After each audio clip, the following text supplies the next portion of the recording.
자, 이번 강은 실학의 두 가지 중에 중농과 중상이 있습니다.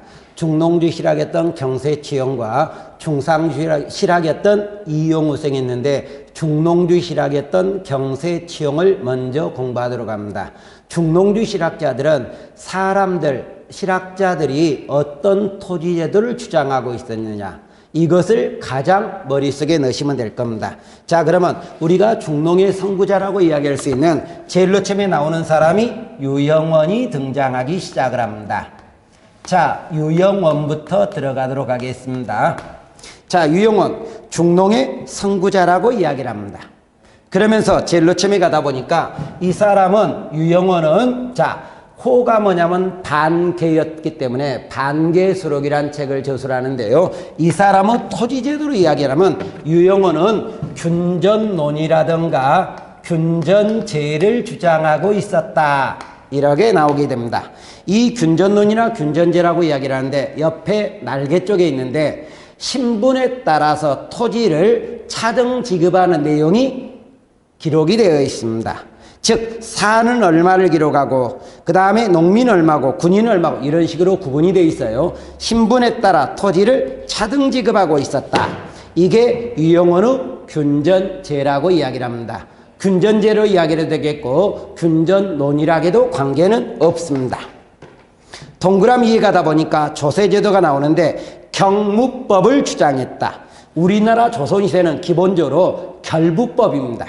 그런데 여기서는 경무법을 주장하고 있었다, 이 말이 언급이 되겠고, 동그라미 니은에는 호구에 따라 역을 토지에 부과하자, 즉 역을 부과할 때는 토지에 역을 부과하자, 호구에 부과하지 않고 토지에 부과하자, 이런 주장을 했던 겁니다.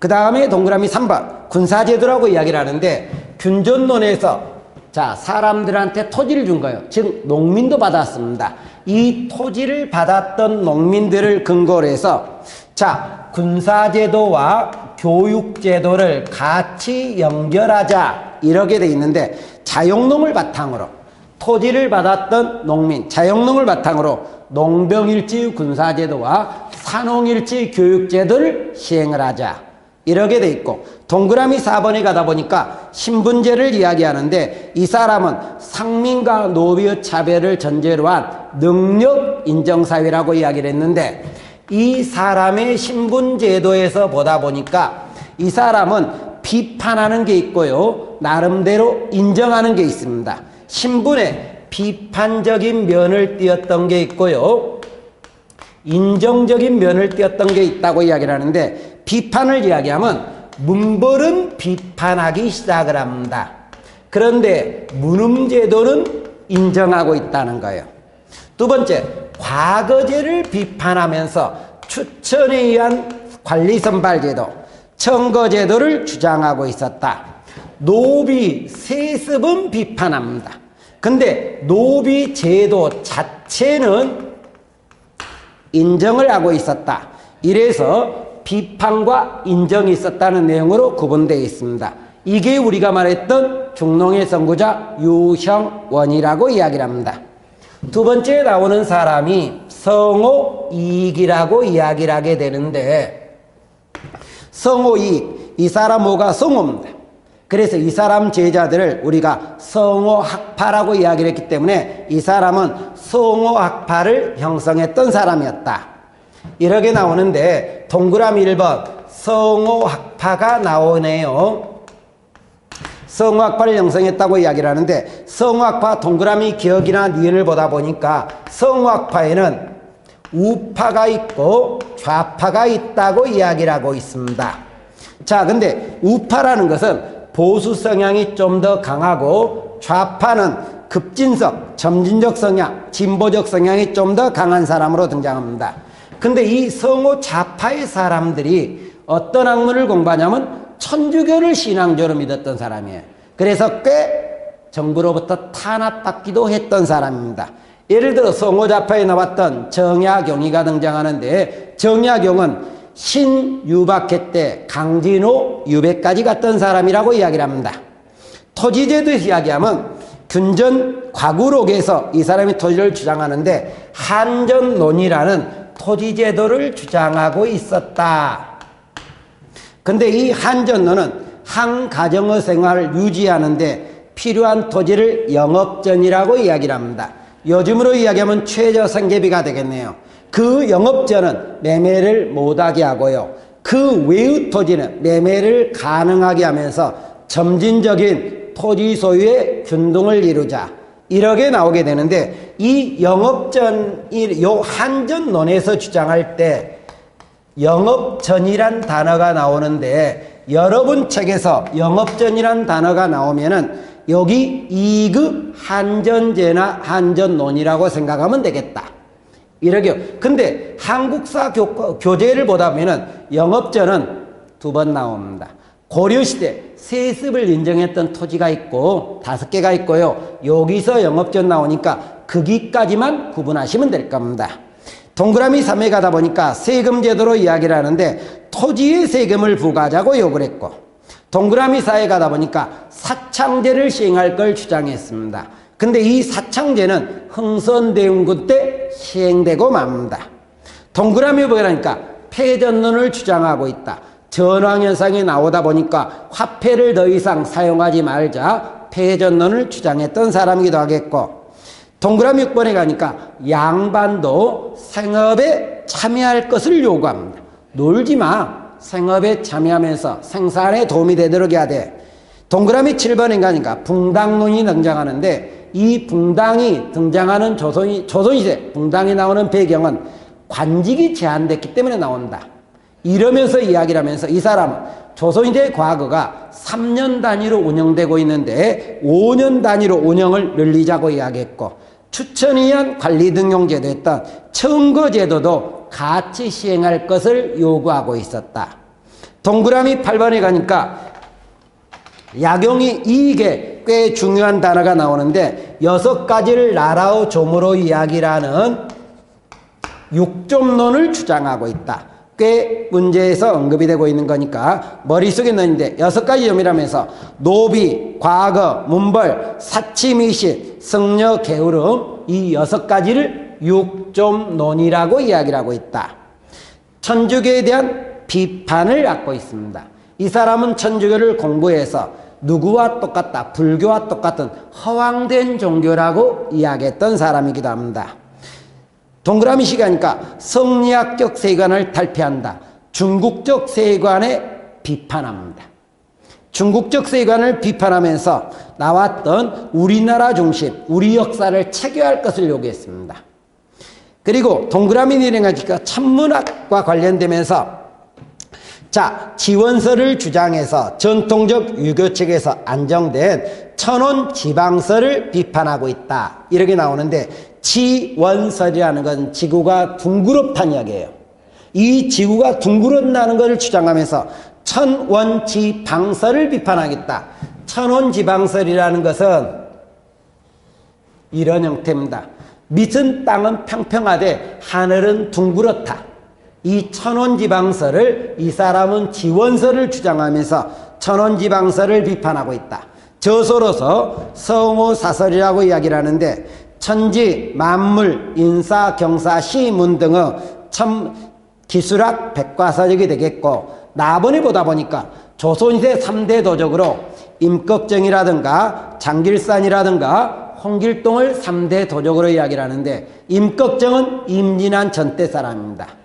홍길동이나 장길산은 임진환 이후 때 사람으로 구분합니다. 시대가 구분하겠고, 동그라미 내려간 이 사람의 저술로 또 하나 곽우록이라는 저술도 등장하고 있다. 이렇게 나오겠고, 가로 3번에 가니까 다산정야경이 등장하게 됩니다. 다산정야경이라고 이야기를 하는데 정야경은 호가 여유당이기도 하고요, 다산이기도 합니다. 잠깐 다시. 유용호는 중농의 선구자라고 이야기를 합니다. 이익은 중농의 학파를 형성했던 사람이고, 여기는 실학을 집대성하면서 중농을 집대성했던 사람이라고도 이야기가 됩니다. 실학의 집대성가라고 이야기를 한다. 그러면서 정야경, 저서에 보니까 기억, 목미심서가 등장하네요. 이 목민심서는 지방관이 지켜야 될 도리를 기록했던 책입니다. 동그라미 니은에 가다 보니까 경세유표가 등장하게 됩니다.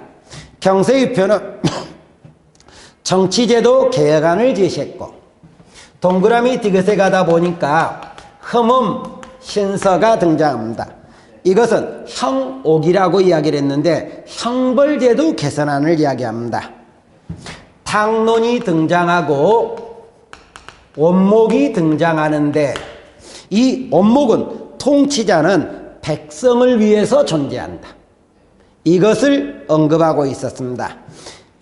전론에서 나오게 되는데, 이 전론은 토지제도 개혁을 이야기하고 있는데 약용이 토지제도에서 가장 중심이 되었다, 여전제를 주장한 게 이 전론에 언급이 되어 있습니다. 동그라미 피옷에 가다 보니까 기애론이라고 나와 있는데 이것은 기술 애찬론이라고 이야기를 합니다. 다시 말해서 인간은 동물보다 잘났는데 기술을 가지고 있기 때문에 잘났다, 이렇게 이야기했던 기술 애찬론을 이야기했던 기애론이 있는데, 꽤 오래전에 법원서기보에서 이 기애론의 글을 내놓고 국어 문제였습니다만은 다산 약용이를 물어본 문제도 있었다, 이렇게 보시면 되겠고, 토지제도에서 여전제가 등장합니다. 약용이 토지제도에서 제일로 중요한 게 여전제라고 해도 되고 여전론이라고 이야기를 하는데, 한 마을을 단위로 해서 토지를 공동 소유, 공동 생산해서 수확량에 따라 분배를 받자, 일종의 공동 농장제도라고 이야기를 하는 여전제가 등장하고 있다. 이 여전제에서 제일로 사료를 할 때 가장 중요한 게 이 여자가 마을 여자입니다. 그래서 일여, 여 이런 단어가 나온다든가 여장이란 단어가 나온다, 여가 나오고 여장이란 단어가 나오면은 정약용의 여전제로 보시기 바랍니다. 근데 이 여전제를 좀 더 이야기를 하면 이렇게, 이쪽에 그리고 나서 설명을 지어버리도록 하겠습니다만, 이 마을에 이만한 토지가 있겠고 여기에 사람들 여러 신분이 살게 될 겁니다. 근데 이 여러 신분이 사는데 이 모든 사람들이 생산활동에 참여해야 된다. 근데 이 생산을 참여하는 것을 기록하는 이 마을의 장, 여장이 있습니다. 아마 이 사람은 양반이었을 거로 고려가 됩니다만, 여장은 생산활동에 참여하지 않고 나머지는 생산활동에 다 참여합니다. 참여하고 나서 이 사람이 하루에 몇 시간 동안 노동을 했느냐, 그것을 여장은 장부에다 기록을 합니다. 그래가지고 1년이 지나서 생산량이 나올 때가 됩니다. 생산량이 나오면 모든 생산량을 여장의 집에다가 전부 모아요. 그래 놓고 제일 처음에 국가에 세금을 띱니다. 두 번째, 여장에 봉급을 띄는 거예요. 세 번째, 나머지한테 나눠주는 겁니다. 그때 장부에 기록된 내용에 따라서 차등 지급하는 거예요. 그러면 다시 말하면 양반은 생업을 안 하면은 받을 수 있다, 없다, 없다. 결론은 양반도 생업을 하란 이야기가 돼버리는 거예요. 그런 것은 당연히 이익이 또 양반도 생업을 하라는 것을 어느 정도 계승하고 있다. 근데 이 여전제가 양반들이 생업을 안 하는 것은 너무 이상적인 문제점을 가지고 있다. 그래서 이 제도를 개선하기 위해서 정전제를 주장하게 됩니다. 이 정전제라는 것은 여러분 교재도 언급이 되어 있습니다만 국가가 장기적으로 토지를 사들입니다. 그래가지고 농민한테 나누어 주어서 생산하도록 하고, 근데 국가가 돈이 없을 때 사지 못한 토지도 일부는 있을 거예요. 그것을 농민한테 또 소작하도록 합니다. 그래서 농민 생활을 안정시키려고 했던 것이다. 이것이 우리가 말했던 약용의 정전제입니다. 근데 솔직히 약용이가 여전제를 먼저 주장했고 정전제를 나중에 주장했다, 이것은 기록에는 없습니다. 근데 왜 제가 수업을 하면서 여전제가 먼저였다가 나중에 정전제로 바꿨다고 이야기를 하냐, 이것은 교수님들의 이야기인데요, 이것과 이거에서 더 현실적인 것이 어느 것이었느냐? 정의도 현실적이었다는 겁니다. 그래서 여에서 정으로 바뀌어진 거로 우리가 본다. 이렇게 봐두시면 될 겁니다. 동그라미 3번 정치제도가 등장하는데 통치자는 백성을 위해 존재해야 한다고 생각하고 있다. 이것은 원목에서 언급이 된 거예요. 그리고 백성의 이익과 의사가 반영되는 정치를 주장하고 있다. 이 지문은 가끔씩 문제 지문의 정답으로 나오는 경우도 있습니다. 군사제도, 향촌 단위의 방어체제를 할 것을 요구하고 있었고 지리서, 지리 쪽에 가다 보니까 아방강역고가 등장한 책을 저술했던 사람이랍니다. 동그라미 6번 언어변에 가다 보니까 아언각기란 책을 저술해서 서고를 연구하기도 했고요. 기술학에서 이용감 설치를 주장한다든가 정조 때 화성을 축조하게 되는데 이 사람은 거중기를 이용해서 화성을 축조했고 노동력이나 자금을 그만큼 줄였다. 한강에 배달을 설치했다. 근데 한강에 배달은 지난강에서 전에 이야기했을 겁니다. 어떠냐? 한강에 배달을 설치하는데 경강상인의 선박을 이용했다. 이 언급이 등장했을 거예요. 기타 박세당이라든가 홍만선이나 서유구에 중농주의 실학자들도 있었는가 보다. 이렇게 나오네요. 그러면 여기까지 이야기했던 게 우리가 실학에서 중농 실학에 관한 내용을 이야기했습니다. 뒤로 좀 넘어가면서 그러면 중농 실학이 끝났기 때문에 그 다음에 중상주의 실학에 대해서 이야기하도록 합니다. 자, 우리가 중상주의 실학은 상공업을 중시한다 그랬고 이거를 우리가 다른 말로 이용후생학파라고 이야기를 하는데 이 사람을 또 다른 말로 청나라에서 들어온 학문을 배우자는 사람들이 중심이 됩니다. 그래서 우리가 북학파라고도 이야기를 하고 있다. 그런데 중농주의, 중상주의 실학의 제일 노점에 나오는 사람 유수원이 등장하게 됩니다. 유수원이라는 사람 동그라미 1번에 가니까 이 사람이 썼던 책 우서가 등장하게 됩니다. 우서는 문답 형식으로 중국과 우리나라 문물을 비교하게 되면서 우리나라의 개혁안을 제시하고 있었던 사람이다. 우리나라 개혁을 제시하고 있었다. 그러면서 이 사람은 중상주의니까 농업에 지나치게 치우치면 도움이 된다 안 된다? 안 된다. 농업에 지나치게 치우치지 말고 상공업도 같이 하고 기술도 같이 연구하고 공부해라. 이런 내용이 동그라미 닌에 나와 있습니다. 그리고 동그라미 닌 뒤에 가니까 산업공상의 직업적 평등화와 전문화라 그랬어요. 잠깐. 산업공상의 직업적 평등화와 전문화를 주장하고 있었다. 자, 앞으로 가면서 잠깐 이야기하도록 합시다. 조금 전에 이야기했던 중농의 선구자였던 유영원이 있습니다. 유영원은 토지제에서 뭘 주장했냐면 균전론을 주장했는데 이때는 신분에 따라 토지를 어떻게 지급한다? 차등을 한다 그랬습니다. 그러면 신분에 따라 토지를 차등한다는 이야기는 신분제도를 인정하고 있다, 부정하고 있다? 인정한다는 이야기입니다. 근데 여기서는 직업적 평등화 전문화를 이야기한다는 의미에서 나름대로 직업에는 귀천이 있다, 없다? 없다. 앞에는 직업에 귀천이 있다, 없다? 있다. 여기는 없다. 이런 차이점을 가지기 시작을 합니다. 동그라미 위에 가다 보니까 농업론을 이야기하는 과정에 자, 농업론에서 뭐냐? 농업의 상업적 경영과 기술 혁신을 통해서 상업적 농업과 기술 혁신을 통해서 생산량을 늘리자고 이야기했고 상공업진흥책을 통해서 상공업진흥책 동그라미 3을 보다 보니까 상인과 합자를 통한 경영규모 확대라든가 상인이 생산자를 고용해서 생산과 판매를 주관하자. 잠깐. 상인이 생산자를 고용해서 생산과 판매를 주관하자. 이게 조선 후기편 경제편에 봤던 수공업에서 어느 수공업과 관계됩니까? 선대제 수공업과 관계되는 조선 후기 때 거의 일반적 수공업 형태였다. 이렇게 우리가 등장하겠고, 그러면 이게 중상해 선구자였던 유형원이 되겠고, 두 번째 홍대용이 등장하게 됩니다.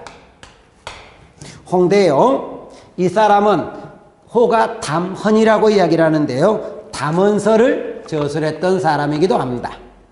그런데 동그라미 1번 저서가 등장합니다.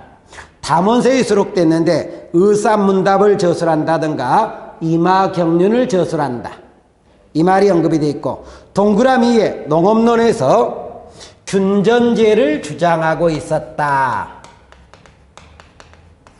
이렇게 이야기를 하면서, 자, 기원남에게 토지 2결을 주고 세금을 걷자, 이렇게 하겠습니다. 자, 그러면 앞으로 가면서 잠깐 구분하는 방법을 취하도록 합시다. 자, 그러면 우리가 유형원에도 틀림없이 균전론이 있었어요. 근데 유형원의 균전론은 신분에 따라서 토지를 차등하자 그랬고, 여기 홍대용의 균전제는 기원 남자한테 토지를 2결을 주자. 그래서 똑같은 균전제, 균전론이지만 개념에 좀 차이가 있는가 봅니다. 차이점을 구분하시라는 이야기예요. 동그라미 3번 부국강병책으로서 기술의 혁신, 문벌제도 절패, 성리학 극복이 부국강병의 방안이었다. 그래서 부국강병의 방안을 주장하고 있었고 제시하고 있었고, 동그라미 4에 가다 보니까 지전서를 주장하고 있었다. 자, 의산문답에서 지전서를 주장하고 있었다. 자, 지전설이 무슨 이야기를 하는 겁니까? 지구가 돈다. 지전설이에요. 지구가 돈다는 이야기예요. 그러면 지구가 돈다. 그런데 이게 뭐냐면 성리학적 세계관을 비판하는 거예요. 다시 말하면 서양과 동양이 동일한 건데, 자, 서양에서도 처음에는 지구가 가운데 있고 태양이 돈다고 그랬습니다. 지구주의를. 근데 동양에서도 처음에는 어떻게 했냐? 지구가 가운데 있고 태양이 지구주의를 도는 겁니다.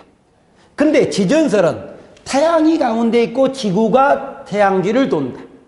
근데 지구가 태양주의를 돌 뿐만 아니라 지구 자체로도 돌게 됩니다. 그러면 지구가 안 돌 때는 어떻게 되느냐? 중국어 한문 단어가 이거예요. 가운데 국가예요. 그러니까 가운데는 여전히 그대로 가운데다. 근데 지구가 삥 돌다 보면 여기서 어디로 갑니까? 편들이로 갈 수 있죠. 그러면 중국이 중심이라는 세계관을 벗어나 버립니다. 그래서 성리학적 세계관을 비판한다. 또는 세계관을 확대한다. 홍대용에서 굉장히 중요한 단어 중에 하나가 뭐냐면 이 지전설을 가지고 문제 내는 경우가 꽤 많다. 고려하시면 되겠고, 그 다음에 홍대용은 수학에 관한 책으로 주해수용이라는 수학에 관한 책도 저술하고 있었다. 박지원이 가로 3에서 등장하네요. 연암 박지원이라고 이야기를 합니다. 반남박씨의 전통적 양반이라고 이야기를 하는데, 이 사람은 관직생을 하지 않았던 사람입니다만 열하일기를 저술하고 있었다. 그러면 이 사람의 농업과 관계되면서 동그라미 가에 가다 보니까 관홍소초라든가 한민명전위에서 한전농과 농업생산을 높이는 문제에 관심을 가졌다. 잠깐, 박지원이 주장했던 토지제도가 한전제라 그랬습니다. 동그라미 나까지 이야기하고 이것 설명을 다시 하겠습니다만, 이래놓고는 동그라미는 용농방목 개선이라든가 상업적 농업을 장려한다든가 수리시설 확충을 통해서 생산량을 늘리자 그랬습니다. 자, 그러면 여기서 한전제를 주장했던 사람이 누구도 있었다? 앞에서 이익도 있었습니다. 그러면 이익 한전제는 어떤 개념이냐? 영업전과 그의 토지로 나눴어요. 그리고 영업전은 매매를 못하게 하면서 그의 토지는 매매를 가능하게 하면서 점진적인 토지소의 균등을 이루자 그랬어요. 그러면 잠깐 다시 말하면 예를 들어 영업전이 토지로 이야기하면 예를 들어 300평이다. 그러면 내가 300평의 토지를 가지고 있으면 토지를 팔 수 있다 없다? 없다. 그러면 이것은 최저 토지의 한계를 정하고 있는 거예요. 그 경우는. 그런데 박지원의 한전제는 최고 토지의 한계를 정해버리는 거예요. 그래서 이익과 박지원의 토지의 개념이 또 다르다. 구분을 좀 해두시기 바라겠고, 상공업을 진행하는 방안으로서 은광개발이라든가 수레, 선박, 화폐의 사용을 주장하고 있었다. 이렇게 우리가 등장하게 됩니다. 그러면서 양반물제도 비생산성을 비판하고 있다. 여기서 수레, 선박, 화폐라 그랬습니다. 이유는 여기서 다시 한번 이야기했던 이유가 바로 뒤에 나오는 박제가를 보면 볼 필요가 있기 때문입니다. 그러면 네 번째 사람, 우리가 박제가를 들도록 합시다. 근데 이 박제가란 분은 한번 전에 나왔던 것 같네요. 어디서 나왔냐면 정조 때 규장각 검서관에서 나왔던 사람이에요. 규장각 검서관. 그러면 규장각 검서관으로 나왔던 사람은 백은 아닙니다만 서울 출신들이 꽤 많았다.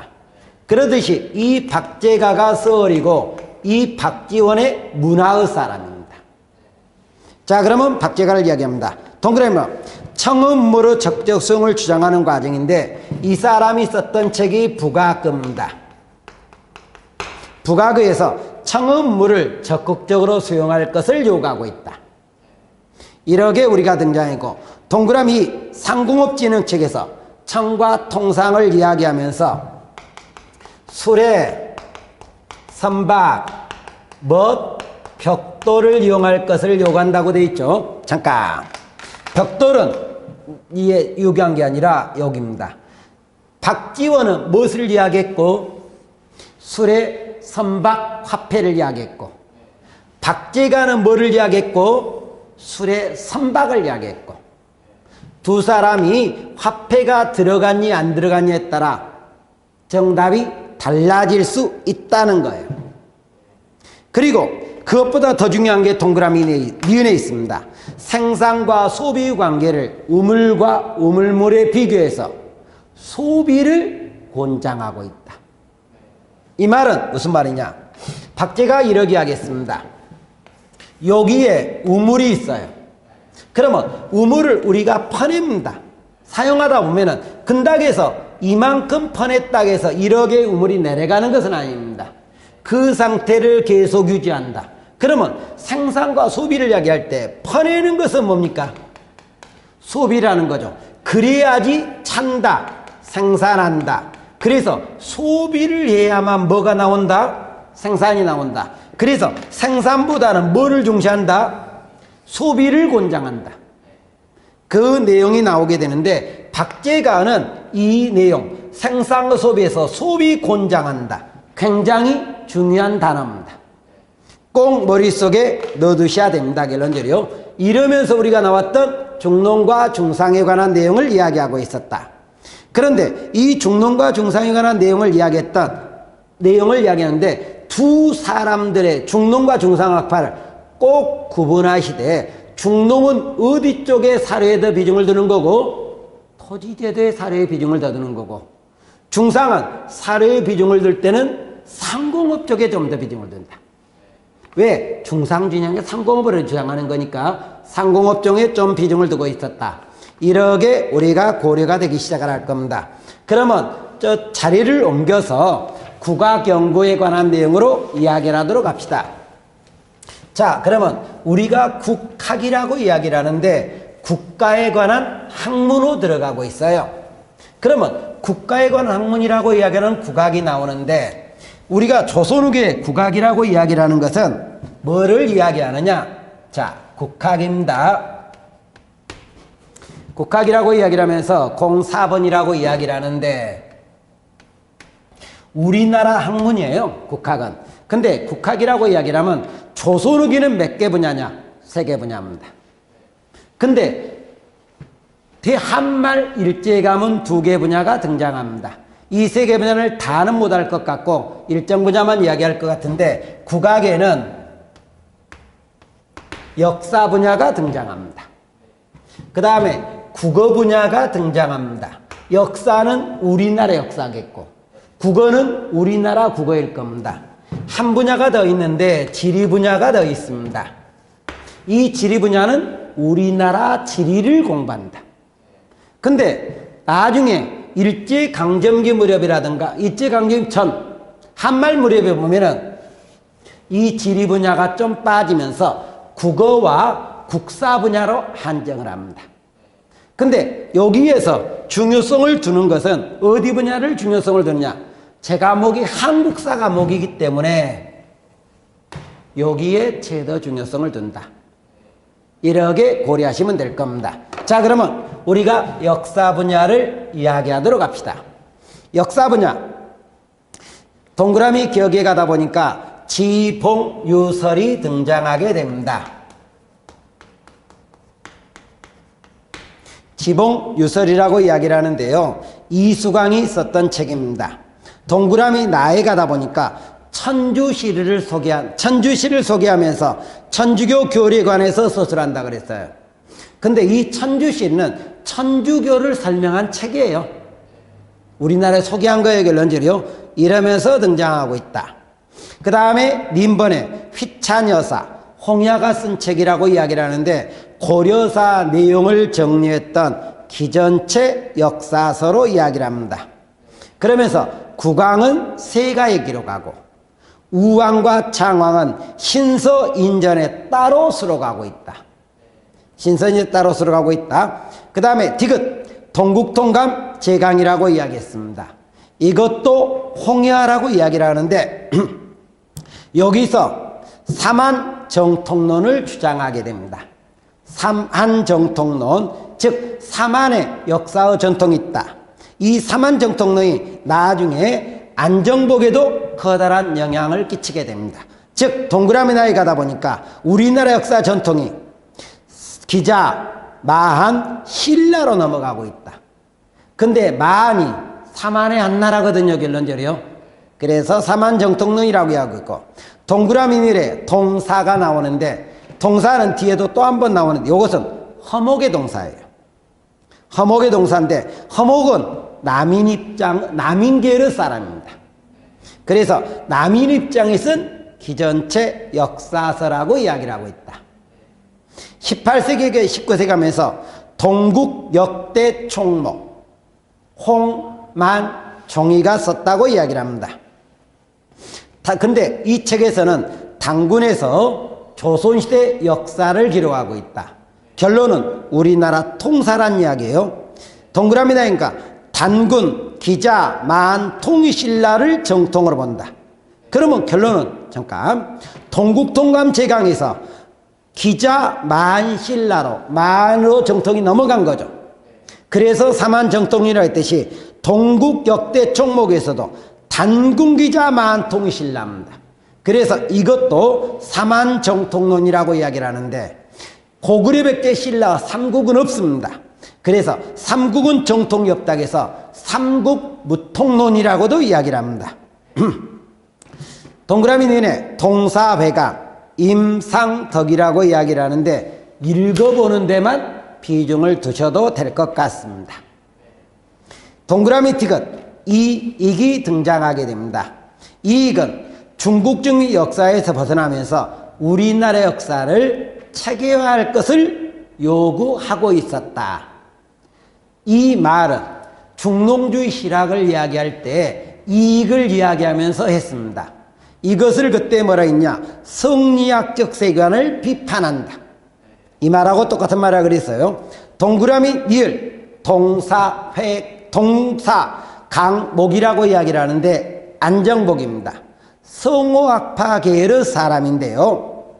가에 가다 보니까 단군조선부터 고려 말까지 역사를 기록한 통사다. 통사는 처음부터 끝까지 기록했다는 이야기예요, 결론적으로.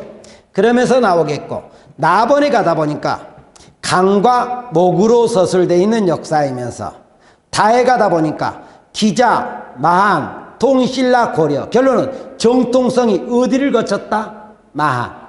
그래서 마한정통론, 다시 말하 삼한정통론이 되겠죠. 이거이 등장하겠고, 동그라미 나이 가다 보니까 고려사나 동국통감에서 우왕과 창왕 기록을 날조로 보고 우왕과 창왕 인정했다. 잠깐, 고려사나 동국통감에는 우왕과 창왕, 공민왕의 후예가 아니라는 거예요. 근데 그것이 잘못됐다, 이렇게 언급을 하고 있다는 이야기예요.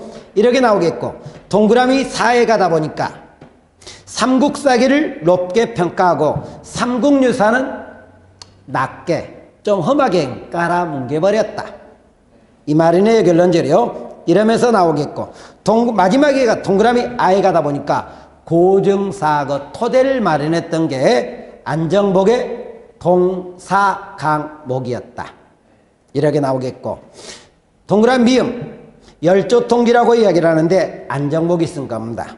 이것은 조선태조에서부터 영조까지만을 기록한 책이에요. 동그라미 비읍에 가다 보니까 해동역사, 한춘의 해동역사를 이야기하게 되는데, 중국과 일본의 역사서를 끌어와서 재정리했던 겁니다. 그래서 중국과 일본의 역사 500권이 넘는 역사예요. 이것을 끌어와서 우리나라 역사를 정리하고 있었고, 그러면서 동그라미 라에 가다 보니까 발해사를 한국사에 넣었다. 발해는 우리 민족의 역사라는 이야기가 되네요. 그 다음 동그라미 시오 연려실 기록. 이 연려실 기록은 동그라미 나에 가니까 400여 종의 자료를 인용했다. 잠깐, 해동 역사는 500권이고 연려실 기록은 400여 권이고요. 해동 역사는 우리나라 것뿐만 아니라 중국과 일본 건도 끌어왔다는 이야기예요. 그 다음 동그라미 이응 동사. 이 동그라미 이응의 동사하고 지읒의 발해고, 이종의 동사와 유득공의 발해고는 공통적으로 반도 중심의 협소한 사관을 극복했다. 반도 중심의 협소한 사관을 극복했다고 이야기하는 공통점을 가지고 있습니다. 아마 동그라미 이응에는 동그라미 다에 그 말이 언급이 되어 있습니다. 유득공의 발해고는 언급이 안 돼. 똑같은 말이에요. 결론적으로 같은 말이 들어가고 있다. 근데 유득공의 발해고의 가를 보다 보니까 대종을 고구려 장수입니다. 그러면 고구려 장수라는 것은, 고구려는 우리나라 국가니까 발해를 건국한 대종의 발해는 우리나라 역사다, 이 말을 이야기했고, 또 하나 유득공의 발해고에서 남쪽에는 통일신라가 있지만 북쪽에는 뭐가 있다? 발해가 있다. 그래서 이 두 국가를 남북국시대로 표현하고 있다, 이렇게 나오겠고, 동그라미 마지막 치읓에 가다 보니까 금석 과한 녹이라고 나와 있습니다. 추사 김정희가 비석을 연구한 책인데, 김정희는 전에 이야기를 드렸습니다마는 북한산민은 조선왕조를 개창했던 무학대사의 비석이라고 했던 것이 누구의 비석으로 바꿨다? 진흥왕의 비석으로 바꿨다, 이렇게 바꿨던 게 추사 김정희라고 이야기했는데, 이게 금석 과한 녹에서 등장하는 거다. 그 옆에 날개 쪽에 보다 보니까 서민의 역사라고 이야기를 하면서 조선에게는 서민들의 역사도 써져 있는데, 동그라미 1번에 교사가 나옵니다. 이것은 서울의 역사를 기록했고, 동그라미 2번에 연조기감이 나오게 되는데, 이것은 향의 역사.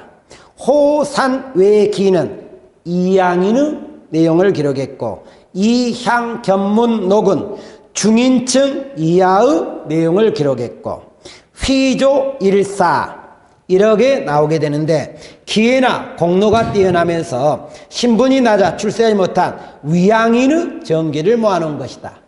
결론은 우리나라 역사는 기본적으로 왕실 역사 중심이었는데, 조선 후기에는 어느 역사 나온다? 서민들의 역사도 나온다. 이게 두드러진 특징이었다는 거예요. 결론적으로요.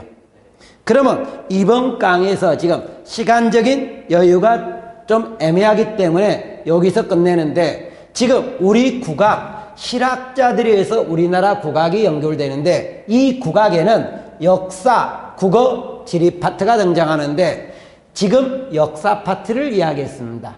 다음 강에서는 국어나 지리 파트를 이야기하면서 시작하도록 할 겁니다. 자, 그러면 이번 강에서 고생하셨습니다.